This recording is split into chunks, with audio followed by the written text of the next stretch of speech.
All right, unboxing the hard charger, kind of based off of a Dodge Charger car with racing stripes. I can't talk today. Anyway, this one's gonna find a home today, so that's awesome. It's sold. Just thought I'd give a little demo quick. Just on a clean channel, volume, tone, mini humbucker here. Whoa, that was the wrong chord.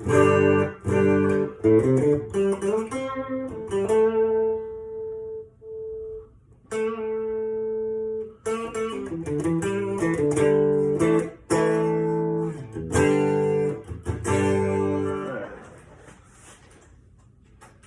Let's see some distortion here. This is where it shines, I think.